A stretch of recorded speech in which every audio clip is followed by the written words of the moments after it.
आज गोकुळ कट्टावर आपण पाहणार आहोत दोघा भावांची यशोगाथा। दोघा भावांनी ठरवलं आणि करूनही दाखवलं। शिरोळ तालुक्यातील दानोळी गावचे शेतकरी संदीप केकले आणि दिलीप केकले यांची ही यशोगाथा। ही 30 लिटरची आहे, ही बी 30 लिटरची आहे, ही 25 प्लस आहे, ही 25 प्लसची आहे, ही 25 प्लस आहे। ठीक आहे। हां, ही 28 ते 30 लिटर देते। 28 ते 30 लिटर 30 लिटर ही सुटकन 27-28 लिटर दूध देते। ह्या सगळ्या 30-30 लिटरच्या गाय आहेत। चारीच्या चारी या 30 लिटरच्या आसपास पिळतात। या दोघांनी गायींच्या माध्यमातून स्वतःचं साम्राज्य निर्माण केलंय। एका गायीपासून 2003 साली सुरुवात केली होती। आता पाहायला गेलं तर त्यांच्या गोठ्यात 40 जनावरे आहेत। 1,10,000 ते 1,15,000 पत्र 10 दिवसाला बिल निघतं। माझी मूळची 1 एकर जमीन होती, आता 1 एकर खरेदी केलेली आहे गायांची जीव। सुरुवातीला 1 एकर शेत होतं, यानंतर 1 एकर शेत पुन्हा खरेदी केलं आणि या शेतामध्ये फक्त हत्ती गवत आणि काडी गवत लावलं आहे, जे की जनावरांसाठी वापरलं जातं। शेणखतातून सुद्धा महिन्याकाठी 30 ते 35 हजार रुपये येतात। दुधामधून येणारा फायदा, त्यासोबतच स्वतःच्या गोठ्यात तयार झालेल्या जनावरांची विक्रीही ते करतात। असं करत वर्षाकाठी 16 ते 17 लाख रुपये नक्कीच उत्पन्न येतं, असं ते सांगतात। माझ्या टोटली 24 जनावरं वर्षाला दुधाची मी ठेवतो। 24 जनावरांचा नफा सगळा खर्च अर्थ घालवून 16 ते 17 लाख रुपये आरामशीर राहतात। पण हा गोठा व्यवसाय करताना नेमकं काय करायला हवं, व्यवस्थापन कसं हवं, याची उत्तम माहिती आणि स्वतःचा अनुभव त्यांनी या मुलाखतीमध्ये सांगितला आहे। चला पाहूया त्यांची ही यशोगाथा।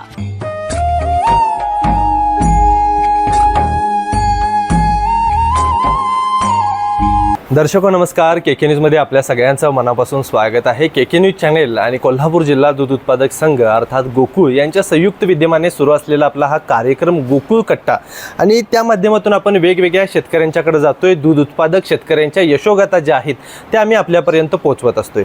आज मी शिरोळ तालुक्यातील दानोळी या गावातील संदीप केकले आणि त्यांचे बंधू दिलीप केकले यांच्या गोठ्यावरती आलेलो आहे। दोघा भावाभावांनी आणि त्यांच्या वडिलांनी बघायला गेलं तर एका गायीपासून सुरू केलेला हा व्यवसाय जवळपास आज बघायला गेलं तर 40 जनावरांच्या वरती येऊन पोहोचलेला आहे।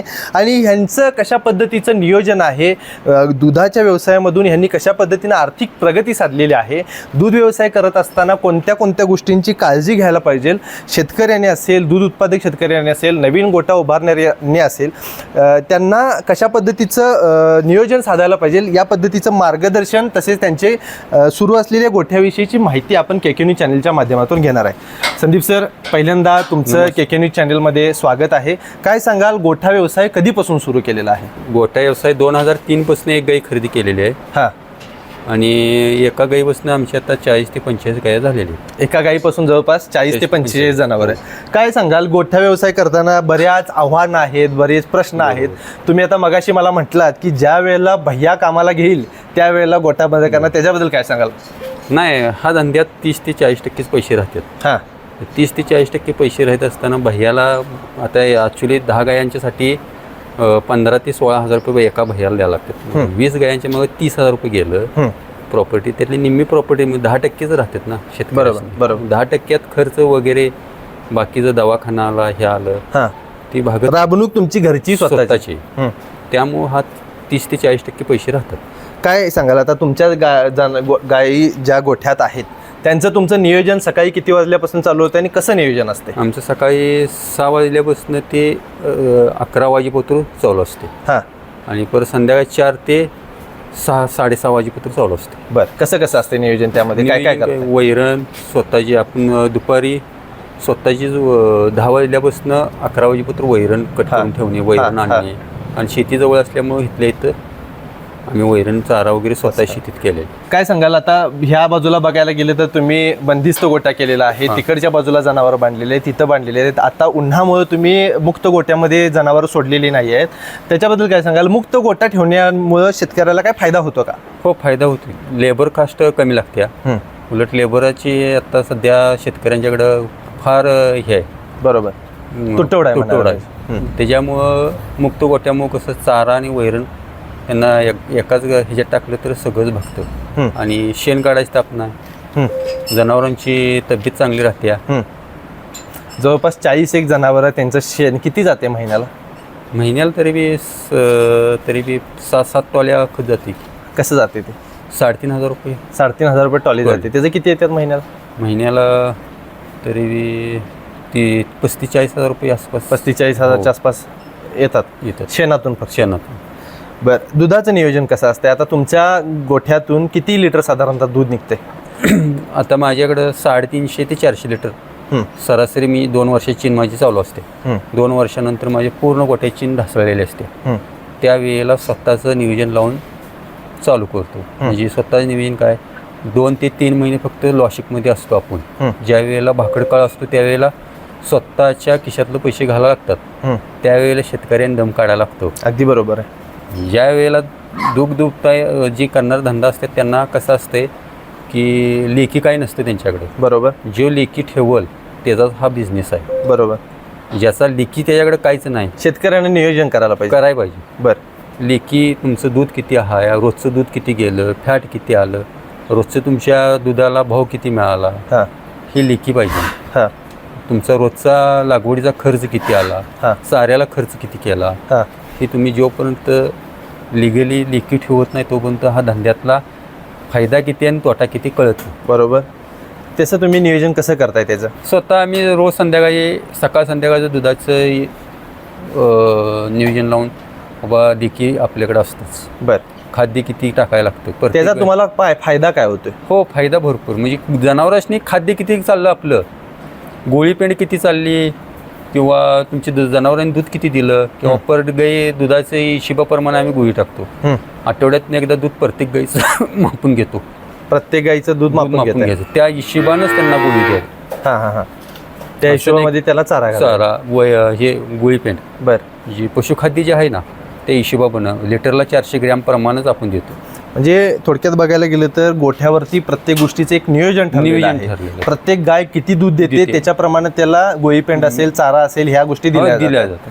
बरं, अजून काय सांगाल? अजून काय तुम्ही काळजी घेताय गोठा चालवताना? अजून काळजी म्हटलं तर ती व्हीटवरती किती दिवसांनी येत्या, ही ज्या व्हीटवरती भरवली असते ती व्हीटची तारीख, पुढली तारीख आपण प्रत्यक्षात बघत असतो रोजच्या रोज. ही व्हीट गाई 21 दिवशी माजली येत्या का, ह्या तारखा सगळ्या बघायला लागतात. त्याच्याकडे लक्ष राहते. हो, लक्ष. सगळ्यात महत्वाचं येते ते म्हणजे चाऱ्याचं नियोजन. आता गाई जवळपास 40 एक गोठ्यात जनावर आहेत, त्यांचं चाऱ्याचं नियोजन कसं असतं? चाऱ्याचं नियोजन स्वतः आम्ही चारा करतो. स्वतः म्हणजे हरभऱ्या, बुसकाट आणि कडबा कुट्टीचा आम्ही वर्षाची स्टॉक करून ठेवलेला असतो. आपल्याकडं हत्ती घास वगैरे चारा स्वतः रानात मी लावलेला आहे. काडी गवत स्वतः रानात लावलेलं. किती एकर जमीन आहे तुमची? माझी मूळची 1 एकर जमीन होती, आता 1 एकर खरेदी केलेली आहे. त्यामध्ये काय काय पिकाचं? गायांची जीव. पिकायचं काय नाही, नुसता चारा गायांची, फक्त चारा. म्हणजे दुसरं ऊस पीक काय नाही? काय चारा लावताय तिथे? त्यात आता हत्ती घास लावलेला आहे, गवत लावलेलं आहे, काडी गवत. साधारणतः महिन्याचं बघायला गेलं तर बिलिंग कसं राहतंय, त्यातनं नफा किती राहतोय, तोटा किती राहतोय, त्याच्याबद्दल सरासरी $1,10,000 ते $1,15,000 पत्र 10 दिवसाला बिल निघतं. 10 दिवसाचं 1,00,000 ते 15,000 म्हणजे टोटली $1,50,000 खाद्याला जातात महिन्याला. बरोबर. आणि जे राहतं म्हणजे दीड पाऊण 2 लाख रुपये जे राहतात ते 25% आपण 25,000 जे जातात ते जनावरांची मिनरल मिक्सचर, जनावर आजारी पडलं त्यांना. बरोबर. $1,50,000 महिन्याला प्रॉपर्टी आरामशीर राहतो. आरामशीर 1.5 लाखापर्यंत राहतं. म्हणजे साधारणतः बघायला गेलं तर महिन्यामध्ये 3 बिलं तुमची गोकुळ दूध संघाकडून निघतात. 10 दिवसाला बिल निघतं. वेळेवरती बिल निघतं का? हो, वेळेवरती निघतं. म्हणजे बिलाच्या बाबतीत जर का बोलायचं झालं तर 1,10,000 गुणिले 3 म्हणजे 3,30,000 रुपयेपर्यंत साधारणतः वर्षाचं गणित गेलं. त्यामधून महिन्याला येणारा तुमचा जो काही खर्च आहे तो सरासरी वर्षाकाठीचा हिशोब मी तुम्हाला म्हणतो. म्हणजे नफा नुसता माझ्या टोटली 24 जनावरं वर्षाला दुधाची मी ठेवतो. 24 जनावरांचा नफा सगळा खर्च घालवून 16 ते 17 लाख रुपये आरामशीर राहतात. 16 ते 17 लाख. हो. म्हणजे साधारणतः महिन्याला बघायला गेलं तर 1.5 लाख रुपये आरामशीर राहायला काही अडचण नाही. बरं, आता ह्यामध्ये येते ते गायींची निगा आली, त्यानंतर गायींची स्वच्छता आली, त्यामध्ये येणारी राबणूक आली, माणसं आली. तुम्ही सगळी बघायला की तर घरची माणसं, भैया माणूस कुठलाही कामाला नाही. मग त्याच्याबद्दल कसं सांगाल? राबणूक कशी? आमच्या दोघांच्याही मिसेस आणि आम्ही दोघं भाऊ. वडील नुसता सकाळ संध्याकाळ धारा नुसता काढू लागतात. आम्ही दोघं जण वैरणची नियोजन करतो. ते नव्हे ते रोपवाटीच्या कांड्या हे ते असेल ते स्वतः आपण जाऊन आणतो. आणि मिसेस वगैरे जे आहेत त्या कुठे जनावरांनी पाणी दाखव, लोटून काढणे हे काम करतात. आणि मगाशी- धारा वगैरे जे आम्ही आहेत ती स्वतः स्वतःच दोघं भाऊ करताय. आहे. मगाशी आपण बोलताना एक गोष्ट बोललात की एका गायीपासून आम्ही ही गोठा आजपर्यंत बघायला गेलो तर 40 गायींच्या वरती येऊन पोहोचलेला आहे. होय. सुरुवात करताना एका गायीपासून केला. तुम्ही मगाशी बोलताना म्हणलात की डायरेक्ट 30-40 गायी घेऊन आम्ही केलेलं नाही. नाहीये. त्या केलं तर तसं तोटा होतोय. हा बघा, त्याच्या मागचं कारण काय सांगाल? त्याच्या मागचं कारण म्हणजे आज जगात आता काय चालू आहे, शेअर मार्केटचे ह्यातले आता हे आलेलं आहे. लोक म्हणजे शेअर मार्केटवरती एवढं पैसे गुंतवा तेवढं गुंतवा. शेअर मार्केट मी 9,000 वरती सुरुवातीला गुंतवलेलं आहे. त्या पद्धतीनं आज 15-20 वर्षात माझी ही भांडवली जी उभार झालं आहे ते एका 9,000 वरती एवढं उभं राहिले. आणि बाबा कुणी फसवायची भानगड नाही की माझं शेअर मार्केटमध्ये एवढं पैसे गेलं तेवढं गेलं. हा एक प्रकारचा शेअर मार्केटला पैसे लावल्यागत आहे. एक पाडी तयार झाली तर तुमचे 70,000 ते 80,000 रुपये एका गाईपासून तयार होते. बरोबर. मग अशा मला म्हणायचं आहे 20 गायांच्या मागं आपण टोटली 6 ते 7च पाड्या ठेवतो. माझ्या इकडे भांडवल बी वाढायचं चालू आहे आणि मला उत्पन्न बी चालू आहे. हा, मगाशी तुम्ही अजून एक गोष्ट बोलताना बोललात की गोकुळ दूध संघाची जी काही योजना आहे, वासरू संगोपन योजना, त्याचा तुम्ही कशा पद्धतीने लाभ घेताय त्याचं एक सांगा. वर्षाला 15,000 ते 16,000 रुपये आपण 5 पाड्यांचे ते 6 पाड्यांचं आपण घेतो वर्षाला. टोटली वासरू संगोपनाचे पैसे मिळतात आपल्याला गोकुळ संघाकडून. बरोबर. आणि दरवर्षी साधारणतः एक 4 ते 5 तयार जनावर करून तुम्ही बाहेर विक्रीला काढताय. त्याचं कसं नियोजन राहते? आणि आर्थिक हे बघायला गेलं तर दुधाचं नियोजन झालं, शेणाचं नियोजन झालं. त्या शेणातून येणारा पैसा, दुधातून येणारा पैसा तो बाजूला सोडून वर्षाला 4 ते 5 जनावर तयार करून तुम्ही विकताय म्हणलं, त्याचं सांगा. 4 ते 5 गाया मी विकतो वर्षाला. Breeding 3 ते 3.5 लाख रुपये ब्रिडिंगच्या गाया म्हणजे विकतो. म्हणजे काही 3ऱ्या 4थ्या विकते. आपल्या गोट्यात आता सध्या ॲक्च्युली गोट्या कमी पडायला लागला. मग ज्या गोट्यात आपल्या वासर तयार झाली की 3ऱ्या 4थ्या त्याची काय असेल ते गाया विकून टाकतो. ही 30 लिटरची आहे, ही बी 30 लिटरची आहे, ही 25 प्लस आहे, ही 25 प्लसची आहे, ही 25 प्लस आहे. ठीक आहे. हां, ही 28 ते 30 लिटर देते. 28 ते 30 लिटर. 30 लिटर देते. ही सुटकान 27-28 लिटर दूध देते.